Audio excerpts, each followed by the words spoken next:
ಸದ್ಗುರು ಸಿದ್ಧಾರೂಢಾಯ ನಮಃ. ಇವತ್ತಿನ ದಿವಸ ನೀವೆಲ್ಲ ಒಂದು ಮುಂದಿನ ಪದ್ಯವನ್ನು ನೋಡೋಣ. ಏನಪ್ಪ ಅಂತಂದ್ರೆ, ಪ್ರಾರಬ್ಧ ಕರ್ಮವಾಸನೆಯೊಂದೇ 4 ಪ್ರಕಾರವಾಗಿರುವುದು ಜೀವನ್ಮುಕ್ತರ ಅಂತ ಹೇಳ್ತಾರೆ. ಅಂದ್ರೆ ಪೂರ್ವ ಜನ್ಮದೊಳಗೆ ಮಾಡಿದಂಥ ಕರ್ಮ ಈ ಜನ್ಮದೊಳಗೆ ಉಪಭೋಗಕ್ಕೆ ಸಾಧನ ಆಗೈತಿ, ಅದಕ್ಕೆ ನಾವು ಪ್ರಾರಬ್ಧ ಅಂತೇಳಿ ಕರಿತೀವಿ ಅಂತ ಹೇಳ್ತಾರೆ. ಈ ಪ್ರಾರಬ್ಧ ಕರ್ಮದ ವಾಸನಾರೂಪ ಸಂಸ್ಕಾರ ಏನೈತಲ್ಲ, ತೀವ್ರ, ಮಧ್ಯ, ಮಂದ, ಸುಪ್ತಗಳು ಅಂತಕ್ಕಂಥ 4 ಪ್ರಕಾರವಾಗಿ ಅದಾವು. ಅವನ್ನ ಮುಂದಿನ ನುಡಿಯೊಳಗೆ ನಾವು ವಿಶದವಾಗಿ ಹೇಳ್ತೀನಿ ಅಂತೇಳಿ ಹೇಳ್ತಾರೆ. ಹೆಂಗಪ್ಪ ಅಂತಂದ್ರೆ, ಅರಿದ ಮೇಲೊಡಲು ವಿಡಿದು ಭೋಗದಳು ಮನವೇಕವೆಂದೆನಿಸಿ ಪಶುವಿನಂದದಿ ಮೆರೆವಾತ್ಮನೊಳು ಪ್ರೀತಿ ಮಾತ್ರವೇ ಕರ್ಮದೊಳು ಇರುವ ಸಂಸ್ಕಾರದ ತೀವ್ರವಿದು ಅಂತ ಹೇಳ್ತಾರೆ. ಅಂದ್ರೆ ಈ ಕುಲಾಲ ಚಕ್ರ ಭ್ರಮಣ ಅಂತಕ್ಕಂಥದ್ದು ಘಟೋತ್ಪತ್ತಿ ಆದ್ರೂ ಈ ಸಂಸ್ಕಾರ ಇರುವಂಥ ಪರ್ಯಂತರ ತಿರುಗ್ತತಿ. ಹಂಗೆ ಜ್ಞಾನೋತ್ತರ ಕಾಲದೊಳಗಾದ್ರೂ ಈ ಪ್ರಾರಬ್ಧ ಕರ್ಮ ಅನ್ನೋವಂಥದ್ದು ಬಿಡೋದಿಲ್ಲ. ಆ ಮೂಲಕ ಏನಾಕತಿ, ಆ ಜ್ಞಾನಿ ಅದಾನಂದ್ರೂ ಸಹಿತ ಅವನ ಶರೀರ ಈ ಭೂಮಿ ಮ್ಯಾಗ ಜೀವಿಸ್ಕೊಂಡಿರ್ತೈತಿ. ಯಾಕೆ, ಭೋಗ ಪ್ರಾರಬ್ಧವನ್ನು ಅನುಭವಿಸ್ಬೇಕಾಗಿರ್ತೈತೆ ಅವ, ಅದಕ್ಕಾಗಿ ಜೀವಿಸ್ಕೊಂಡಿರ್ತಾನೆ. ಆದ್ರೆ ಅವನ ಮನಸ್ಸು ಮಾತ್ರ ಈ ಇಹಲೋಕ ಸಂಬಂಧಪಟ್ಟಂಥ ವ್ಯವಹಾರಗಳನ್ನು ತಿಳಿಯಿರ್ತೈತಿ. ಆದ್ರೆ ಅವನು ದಿನನಿತ್ಯದ ತನ್ನ ಲೌಕಿಕ ವ್ಯವಹಾರ ಮಾಡ್ತಾ ಇದ್ರೂ ಆ ಜ್ಞಾನಿಯಾದಂಥ ಮನುಷ್ಯ ತನ್ನ ಒಂದು ಸ್ವಪ್ರಕಾಶ ಸಾಕ್ಷಿ ತನ್ನ ಪ್ರತ್ಯೇಗಾತ್ಮನಲ್ಲಿಯೇ ಅವ ಲೀನವಾಗಿರ್ತಾನು, ಪ್ರೀತಿಯುಳ್ಳಾಗಿರ್ತಾನು ಅಂತ ಹೇಳ್ತಾರೆ. ಅದು ಹೆಂಗಪ್ಪ ಅಂತಂದ್ರೆ, ಒಂದು ಪಶು ಅಥವಾ ಒಂದು ಆಕಳು ಅಡವಿಗೆ ಮೇಯಕ್ಕೆ ಹೋದ್ರೂ ಕೂಡ ಅದರ ಮನಸ್ಸಿನೊಳಗೆ ತನ್ನ ಕರುವಿನ ಮ್ಯಾಗಿನ ಪ್ರೀತಿನೇ ಇರ್ತೈತಲ್ಲ ಹೊರತಾಗಿ ಅದರೊಳಗೆ ಬೇರೆ ಯಾವುದೋ ಒಂದು ವಿಚಾರ ಅದಕ್ಕೆ ಇರೋದಿಲ್ಲ. ಹಂಗೆ ಈ ಒಬ್ಬ ಜ್ಞಾನಿಯಾದಂಥ ವ್ಯಕ್ತಿ ತನ್ನ ದಿನನಿತ್ಯದ ವ್ಯವಹಾರದ ಮಾಡ್ಕೊತ ಇದ್ರೂ ಕೂಡ ತನ್ನ ನಿಜದೊಳಗೆ, ತನ್ನ ಅಂತರಂಗದೊಳಗೆ, ತನ್ನ ನಿಜ ಸ್ವರೂಪದೊಳಗನ ಪ್ರೀತಿ ಉಳ್ಳವರಾಗಿರ್ತಾನೋ ಇಂಥವಾಗ ತೀವ್ರ ಪ್ರಾರಬ್ಧ ಅಂತೇಳಿ ಹೇಳಿಸ್ಕೊತೈತಿ ಅಂತ ಹೇಳ್ತಾರೆ. ಇನ್ನು ಮುಂದಿನ ನುಡಿಯೊಳಗೆ ಮಧ್ಯ ಪ್ರಾರಬ್ಧ ಉಳ್ಳವನಂಥ ಒಂದು ವಿಚಾರವನ್ನು ಹೇಳ್ತಾರೆ. ಭೋಗಕ್ಕೆ ಮುಖ್ಯ ತೆರೆದೊರೆ ತಾನಾತ್ಮವಶನಾಗಿ ಬಾಲಕನಂತೆ ಭುವನದೊಳು ರಾಗಿ ಎನಿಸಿ ನಲಿದಾಡುತ್ತಿರಲು ಕರ್ಮ ವೇಗದುಳಿದು ಮಧ್ಯದಿರಬಹುದು ಅಂತ ಹೇಳ್ತಾರೆ. ಅಂದ್ರೆ ಇಲ್ಲೇ ಮಧ್ಯ ಪ್ರಾರಬ್ಧ ಉಳ್ಳವ ಹೆಂಗಿರ್ತಾನು ಅಂತ ಹೇಳ್ತಾರೆ. ಸ್ನಾನ, ಪಾನ, ಭೋಜನಾದಿ ವ್ಯವಹಾರಗಳನ್ನು ಮಾಡುವಂಥ ಪ್ರಸಂಗ ಬಂದಾಗ ಅವನ್ನೂ ಮಾಡ್ತಾನು. ಮತ್ತು ಅದರೊಳಗನೆ ಕೆಲವು ಹೊತ್ತು ಏನು ಮಾಡ್ತಾನೋ, ಅವಕಾಶ ಮಾಡ್ಕೊಂಡು, ಸಮಯಾವಕಾಶವನ್ನು ಮಾಡ್ಕೊಂಡು ಮುಮುಕ್ಷು ಜನರು ಕೂಡ ಕೂಡ್ಕೊಂಡು ಬಾಲಕನಂತೆ ಒಂದು ಬೋಧ ವ್ಯವಹಾರನ ಮಾಡ್ತಿರ್ತಾನೆ. ಹೆಂಗಪ್ಪ ಅಂತಂದ್ರೆ, ಒಬ್ಬ ಹುಡುಗ ತನ್ನ ಊಟೋಪಚಾರ ಮುಗಿದ ಮೇಲೆ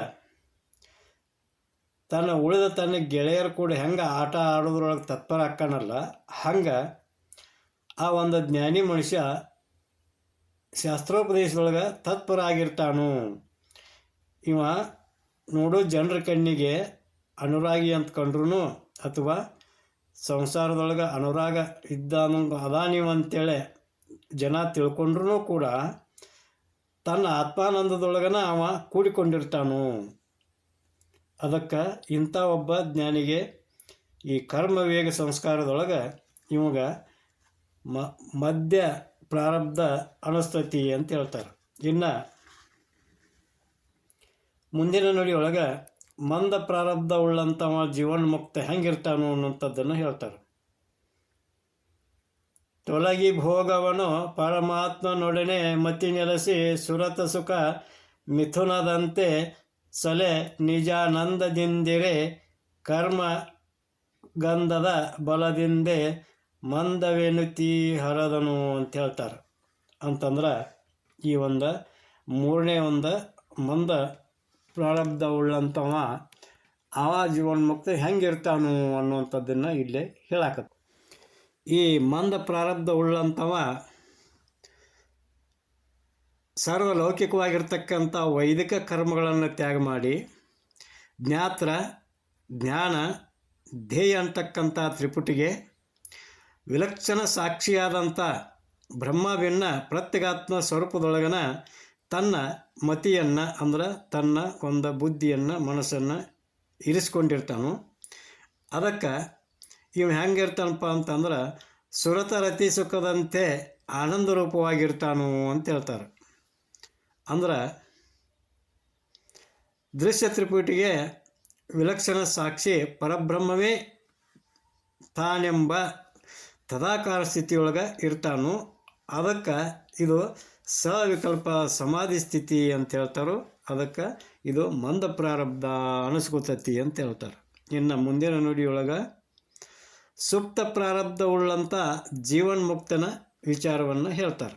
ಹೆಂಗಪ್ಪ ಅಂತಂದ್ರೆ ನಿರುಪಮಾದ್ವಯ ನಿತ್ಯ ಪರಿಪೂರ್ಣ ಸುಖಬೋಧ ತುರ್ಯಾತ್ಮನಾಗಿ ನಿಂದನುಗೆಡದೆ ಪರಮುಕ್ತನಂತೆ ಪದುಳಮಿರೆ ಕರ್ಮದ ಹೊರ ಸುಪ್ತ ಭಾವನೆ ಎನಿಪುದು ಅಂತ.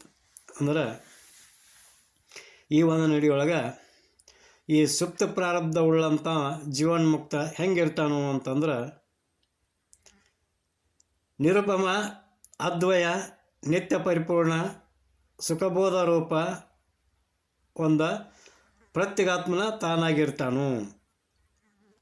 ಪರಮುಕ್ತನಂತೆ ಕೇವಲ ತನ್ನ ನಿಜ ಸ್ಥಿತಿಯೊಳಗನ ತಾನಾಗಿ ನಿಂತಿರ್ತಾನು. ಈ ಒಂದು ರೀತಿ ನಿರ್ವಿಕಲ್ಪ ಸಮಾಧಿ ಸುಖದಲ್ಲಿ ಇದ್ರೆ ಇದಕ್ಕೆ ಸುಪ್ತ ಪ್ರಾರಬ್ಧ ಅಂತೇಳಿ ಹೇಳ್ತಾರೋ. ಈ ಒಂದು 4 ಪ್ರಕಾರದ ಪ್ರಾರಬ್ಧದ ವಿಚಾರವನ್ನು ಅನುಭವ ಸಾರದೊಳಗೂ ಹೇಳ್ಯಾರ, ಒಂದು ಶ್ರುತ್ಯರ್ಥ ಪ್ರಕಾಶಿಕೆಯಲ್ಲೂ ವಿಶದವಾಗಿ ಹೇಳ್ಯಾರ. ಅದಕ್ಕೆ ನಾವು ಇಲ್ಲಿ ಇದನ್ನು ಸಂಕ್ಷೇಪವಾಗಿ ಪ್ರತಿಪಾದನೆ ಮಾಡೀವಿ ಅಂತೇಳಿ ಯಾವ ಗ್ರಂಥಕರ್ತರು ಅಂದರೆ ಶ್ರೀಮನ್ ನಿಜಗುಣ ಶಿವಯೋಗಿಗಳು ಇಲ್ಲಿ ಹೇಳ್ಯಾರ. ಇನ್ನು 5ನೇ ನುಡಿಯೊಳಗೆ ಬಳಿಕ ಹೀಗೆ ಜೀವನ್ಮುಕ್ತರು ಭಿನ್ನ ಭಿನ್ನರಾಗಿದ್ದರೂ ಕಡೆಯಲ್ಲಿ ಎಲ್ಲರಿಗೂ ಮುಕ್ತಿಯು ಒಂದೇ ಪ್ರಕಾರವಾಗಿರ್ತೈತಿ ಅಂತ ಹೇಳ್ತಾರೆ.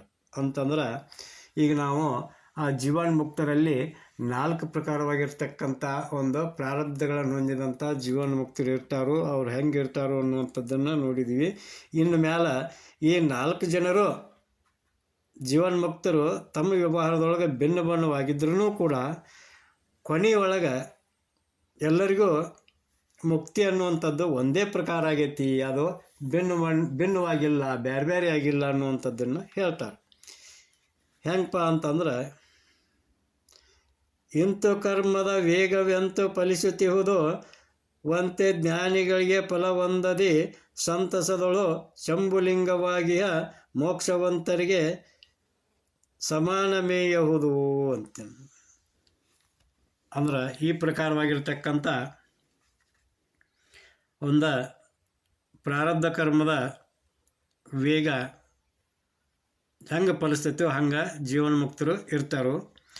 ಒಬ್ಬನು ಲೌಕಿಕ ವ್ಯವಹಾರದೊಳಗಿದ್ರೆ ಮತ್ತೊಬ್ಬ ಶಾಸ್ತ್ರೀಯ ವ್ಯವಹಾರದೊಳಗಿರ್ತಾನೋ. ಇನ್ನೊಬ್ಬ ಸವಿಕಲ್ಪ ಸಮಾಧಿ ಸ್ಥಿತಿಯೊಳಗಿದ್ರೆ ಮತ್ತೊಬ್ಬ ನಿರ್ವಿಕಲ್ಪ ಸ್ಥಿತಿಯೊಳಗಿರ್ತಾನೆ.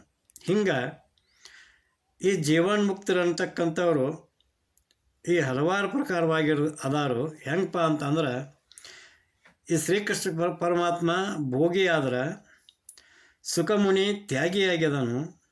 ಶ್ರೀರಾಮಚಂದ್ರ ಮತ್ತು ಜನಕ ಮಹಾರಾಜ ರಾಜ್ಯ ಪರಿಪಾಲನೆಯೊಳಗಿದ್ದರು. ಹಂಗೆ ವಶಿಷ್ಠ ಮಹರ್ಷಿಗಳು ಪೌರೋಹಿತ್ಯದಲ್ಲಿ ಕರ್ಮ ತತ್ಪರರಾಗಿದ್ದರು. ಇನ್ನು ನಾರದ ಮಹರ್ಷಿಗಳು ಕೀರ್ತನವನ್ನು ಮಾಡ್ತಿದ್ದರು.